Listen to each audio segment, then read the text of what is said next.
7 days. That's how long I'm giving myself to learn how to 3D model a Beyblade. Here's how it went.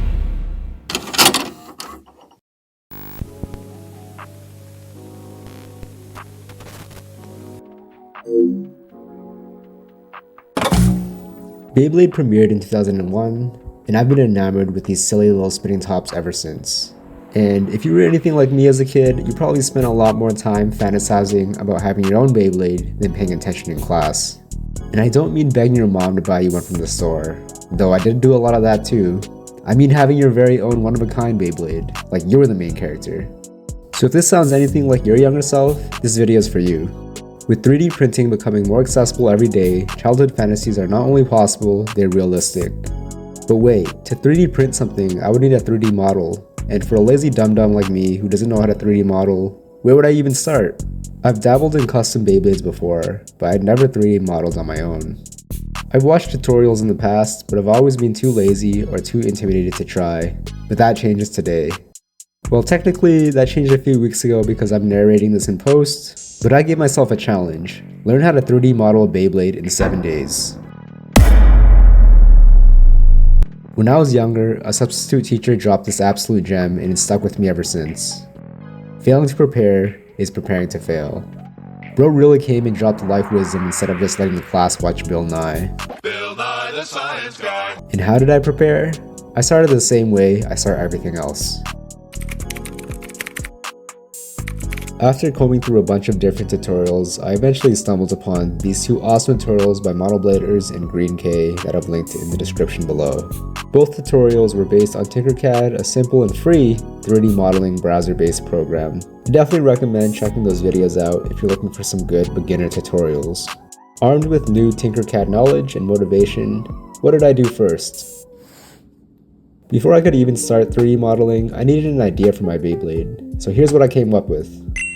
So listen, I'm no Picasso, but I needed something simple to start with. To keep things simple for this challenge, I decided to just model the metal wheel, but I mean, that's the main part of a Beyblade anyway, right? Okay, now I was actually ready to start 3D modeling. Using a template by K Workshop, a talented 3D modeler I consulted with in the past, here are the end results for day 1.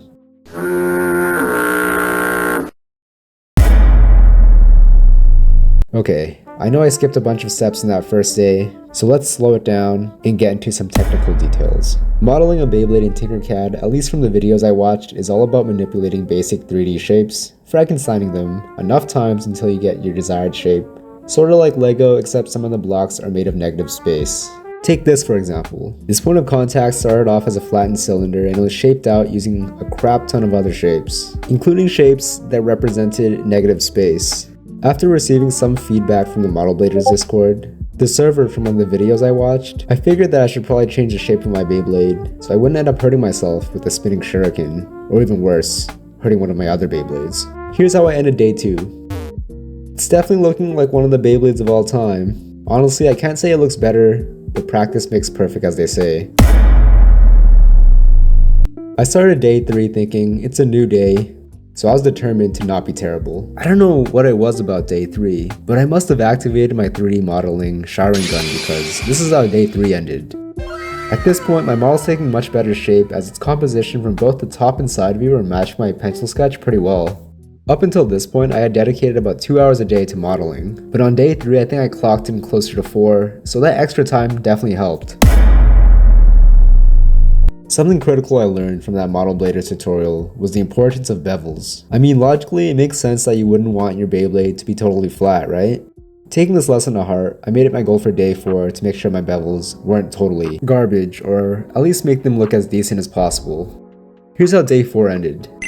Not as drastic of a visual change compared to the jump from day 2 to 3, but you can definitely see the extra work that I put in on these bevels, with the slopes on these points of contacts being much smoother. By this point, I was feeling pretty good about the progress I had made in just 4 days. After day 2, I had begun each day completely from scratch as a means for more practice. For day 5, I wanted to focus on another element of metal Beyblades. They're pretty rounded, which also makes sense logically as you wouldn't want little Johnny at the hospital after being gifted his first Beyblade. I think I took this concern for little Johnny too personally because this is how I ended up for day 5. This is a real life reminder that progress is not linear and that you're going to have setbacks. I definitely feel like I took 2 steps back with my wheel looking too rounded and less like my original drawing. On day 6, as much as I would have loved to throw a couple hours to modeling, life got in the way, so I took a break. I work a full-time job, so I've been modeling every evening after work. So do you want to know what Saturdays are like for an adult who works a 9 to 5? Saturday is the day where you do all of your life errands, like grocery shop and clean, and call your mom that you hadn't called in 5 months, all the things that you didn't have time to do because you work a 9 to 5. Capitalism. What a wonderful thing, right? What's going on, guys? It's MF Zoom live, not post commentary, and it is March 16th, 9:09 p.m. and I just finished my 7th day. Hopefully it comes across the progression, but here's day 1, day 2, all the way till day 7. I took a break at day 6 because life got in the way. But I like to think that I got better over the 7 days. So let me know in the comments, did I learn how to model in 7 days, or did I kind of plateau at day 3 from before? And the main thing I wanted to point out here actually was, instead of having the main points of contact, like this guy and this guy and this guy being even, I actually have these 2 blades at the top and at the bottom here, just slightly bigger and more pronounced, to give the wheel an extra oomph. Hopefully that comes across in the actual printing, but we'll see in a couple weeks when I actually get this all printed out. Thanks for the live commentary, MF Zoom. Back to me, post commentary, MF Zoom. So with the deadline of my challenge complete, now it was time to actually get this sucker 3D printed, because what's the fun of a challenge without a payoff? Without further ado, this is the culmination of a week's worth of learning. This is the dire wheel. I didn't mention it earlier, but I designed it as an upgrade to the dark wheel. And you already know we're weighing this bad boy out and throwing it into some battles. Weighing this out, the wheel definitely is on the heavier end, even compared to the 40 wheels of the last season. Well, not the absolute heaviest, it's heavier than the average 40 wheel. And before we get into some battles, let's go over the full combo I'm running. The combo I'm running is actually an evolution to Dark Wolf. Of course, it features my dire wheel, but it also features a custom Wolf 2 clear wheel and a custom plate sharp performance tip, both of which were designed by K Workshop. For the spin track, I've got it on wing 145, giving the Beyblade a jagged look and vibe overall. Finally, let's see how this thing holds up in battle.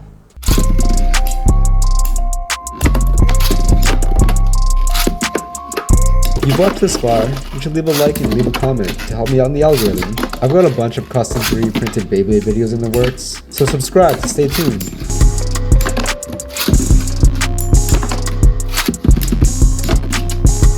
As you guys saw, the recoil on this thing is absolutely crazy. For better or for worse, battles with the dire wheel are ending with a knockout. So there you have it. After 7 days and a few weeks of waiting to get this 3D printed, this is a custom Beyblade entirely of my own design that I 3D modeled from scratch. When I started this challenge, I had no idea how successful I'd be, but I'm pretty proud with how this turned out. I've commissioned much more talented modelers for Beyblades in the past, but doing this entirely on my own felt extremely rewarding. What do you think? Did I pull it off?